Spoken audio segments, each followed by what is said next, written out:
Students, welcome to reflective thinkers. आज हम बात करेंगे लैंग्वेज ट्रांसलेटर्स की। लैंग्वेज ट्रांसलेटर्स में आते हैं असेंबलर, इंटरप्रेटर और कंपाइलर। अब कौन सा ट्रांसलेटर किस लिए यूज करता है और क्या काम करता है वो आज हम देखेंगे। ये जो टॉपिक है वो यदि आप बेसिक कंप्यूटर पढ़ रहे हो, किसी भी फील्ड में यदि आप बेसिक कंप्यूटर आपको सब्जेक्ट है उसमें ये आता है। उसके बाद आप कंप्यूटर इंजीनियरिंग कर रहे हो, ठीक है, उसके बेसिक कंप्यूटर इंजीनियरिंग में आता है। उसके बाद जो डिप्लोमा कर रहे हो, डिप्लोमा में आता है फंडामेंटल ऑफ कंप्यूटर, ठीक है, या फिर इंट्रोडक्शन टू कंप्यूटर जो सब्जेक्ट है डिप्लोमा वालों को, उनमें भी आता है कि ये जो लैंग्वेज ट्रांसलेटर है या तो इसमें डिफरेंस पूछेगा। और एक बात, यदि आप कॉम्पिटिटिव एग्जाम्स की प्रिपरेशन कर रहे हो और उसमें भी कंप्यूटर आपको एक सब्जेक्ट है, ठीक है, तो उसमें आपको बेसिक कंप्यूटर में इसमें से क्वेश्चंस कॉम्पिटिटिव एग्जाम्स में भी आता है। तो इसको हम ध्यान से समझेंगे कि लैंग्वेज ट्रांसलेटर्स क्या होते हैं। लैंग्वेज ट्रांसलेटर मींस एक लैंग्वेज से दूसरे लैंग्वेज में जो कन्वर्ट करता है उसको बोलते हैं हम ट्रांसलेटर्स, ठीक है। अब इसमें सबसे फर्स्ट आता है असेंबलर। असेंबलर जो होता है एक ट्रांसलेटर होता है जो क्या करता है, असेंबली लैंग्वेज को मशीन लैंग्वेज में कन्वर्ट करता है। अब असेंबली लैंग्वेज क्या और मशीन लैंग्वेज क्या। Machine language means binary number, ठीक है, जो बाइनरी लैंग्वेज होती है जो 0 1 के फॉर्म में होती है उसको हम मशीन लैंग्वेज बोलते हैं, जो हमारा सिस्टम समझ सके, ठीक है। अब मशीन लैंग्वेज कह लो या फिर बाइनरी नंबर्स जो रहते हैं 0 1 के फॉर्म में, उसको हम कहते हैं मशीन लैंग्वेज। मशीन लैंग्वेज और असेंबली लैंग्वेज जो होती है उसको हम लो लेवल लैंग्वेज कहते हैं, ठीक है। अब मशीन लैंग्वेज मींस जो बाइनरी नंबर्स होते हैं 0 1 के फॉर्म में, ठीक है।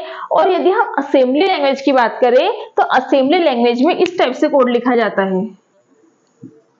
जैसे मैंने लिखा add a comma B, means मुझे क्या करना है, ऐड करना है 2 नंबर को, ए और बी को। अब ए में जो यूजर वैल्यू पुट करेगा वो, सपोज ए की वैल्यू 5 और बी की वैल्यू 2 पुट की, तो 5 + 2 7, तो आउटपुट में क्या आएगा 7। अब यहाँ तो यूजर को समझ में आया कोड देखकर कि क्या लिखा हुआ है ऐड ए बी, लेकिन मशीन को समझा क्या नहीं। इसलिए हमको असेंबली लैंग्वेज को मशीन लैंग्वेज में कन्वर्ट करना पड़ता है। जो काम कौन करता है, असेंबलर, जो सबसे पहले असेंबली लैंग्वेज को बाइनरी फॉर्म में कन्वर्ट करता है, फिर वो मशीन में कोड एग्जीक्यूट होता है और फिर से क्या होता है, आउटपुट पे हमको क्या दिखता है, असेंबली लैंग्वेज में कोड दिखता है, ठीक है।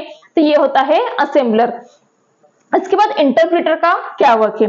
अब जो इंटरप्रेटर होता है ये भी एक लैंग्वेज ट्रांसलेटर है जो लाइन बाय लाइन कोड को एग्जीक्यूट करता है। सपोज मैंने 5 लाइन का कोई कोड लिखा हुआ है, तो इंटरप्रेटर क्या करेगा, सबसे पहले फर्स्ट लाइन को इंटरप्रिएट करेगा, ठीक है, मतलब उसको फर्स्ट लाइन को ट्रांसलेट करेगा मशीन लैंग्वेज में, फिर सेकंड लाइन को करेगा, मतलब ये लाइन बाय लाइन कोड को एग्जीक्यूट करता है और लाइन बाय लाइन एक एक लाइन को मशीन लैंग्वेज में कन्वर्ट करता है, ठीक है। उसके बाद मशीन में जाकर वो कोड एग्जीक्यूट होता है, ठीक है। जैसे सिंपल प्रोग्रामिंग में हमने लिखते हैं ना, यदि हमको हेलो वर्ल्ड इस टाइप से प्रिंट करवाना है तो क्या करेगा, ये एक सिंगल लाइन को उठाएगा और उसको इंटरप्रेट करेगा, ठीक है, मींस मशीन लैंग्वेज में कन्वर्ट करेगा। इसके बाद में आता है कंपाइलर। कंपाइलर तो आप सभी को पता ही है, ठीक है, जो सीएस ब्रांच के होंगे उनको पता होगा कंपाइलर क्या होता है। कंपाइलर से क्या करते हैं हम, यदि हमने कोई लैंग्वेज में, कोई हाई लेवल लैंग्वेज में कोड लिखा, कंपाइलर क्या करता है, हाई लेवल लैंग्वेज को मशीन कोड में कन्वर्ट करता है। ध्यान से, यदि आप कॉम्पिटिटिव एग्जाम्स की प्रिपरेशन कर रहे हो तो उसमें जरूर पूछते होंगे कि या तो ये पूछेंगे कि असेंबलर क्या करता है, तो असेंबलर असेंबली लैंग्वेज को मशीन लैंग्वेज में या लो लेवल लैंग्वेज को मशीन लैंग्वेज में कन्वर्ट करता है, ठीक है। और यदि आपको कंपाइलर आया तो कंपाइलर क्या करता है, हाई लेवल लैंग्वेज को मशीन लैंग्वेज में कन्वर्ट करता है। और यदि आपको पूछा कि लो लेवल लैंग्वेजेस में यदि आपको कोई एमसीक्यू आया, ठीक है, तो लो लेवल लैंग्वेज में क्या आता है, असेंबली लैंग्वेज और मशीन लैंग्वेज, ठीक है। और हाई लेवल लैंग्वेजेस में कौन कौन सी लैंग्वेजेस आएगी आपकी, Python, Java, JavaScript, PHP, Perl, R, ठीक है। तो ये सारी जो लैंग्वेजेस है वो हाई लेवल लैंग्वेजेस है। सी, ठीक है, जो C++ है आपका वो क्या है, हमारा हाई लेवल लैंग्वेजेस। तो उन हाई लेवल लैंग्वेज मींस ऐसी लैंग्वेजेस जो यूजर इजीली समझ सके। जैसे यदि आप देखोगे C++ का यदि कोड लिखा हुआ है मेरे सामने, ठीक है, तो मैं इजीली इसको समझ सकती हूँ कि इसमें क्या होने वाला है, क्या ये एडिशन का प्रोग्राम है, किस चीज का प्रोग्राम है, ठीक है। तो ये हाई लेवल लैंग्वेज में कोड लिखा हुआ है, लेकिन मशीन तो नहीं समझती है, तो इसलिए हमको मशीन की लैंग्वेज में कन्वर्ट करने के लिए ट्रांसलेटर का यूज करना पड़ता है, ताकि हम क्या करें, मैंने कोई कोड लिखा सपोज एडिशन का C++ में, और मैंने उसको कंपाइल करना पड़ेगा, क्योंकि ये क्या करता है कंपाइलर, हाई लेवल लैंग्वेज को मशीन लैंग्वेज में कन्वर्ट करता है। तो कंपाइलर के थ्रू क्या करूंगी मैं, मेरा जो कोड लिखा हुआ है हाई लेवल में, उसको जैसे मैं कोड को कंपाइल करूंगी तो वो कन्वर्ट हो जाएगा मशीन लैंग्वेज में। फिर मशीन लैंग्वेज में कन्वर्ट होने के बाद मेरा जो सिस्टम रहेगा, मशीन उसको एग्जीक्यूट करेगी, मतलब जो मैंने इंस्ट्रक्शन दिया है वो परफॉर्म करेंगी और मुझे रिजल्ट डिस्प्ले करेगी। अब जो रिजल्ट आएगा वो भी किस लैंग्वेज में आएगा, हाई लेवल लैंग्वेज में। ठीक है, तो ये होता है इन लैंग्वेज ट्रांसलेटर्स का वर्क। ठीक है,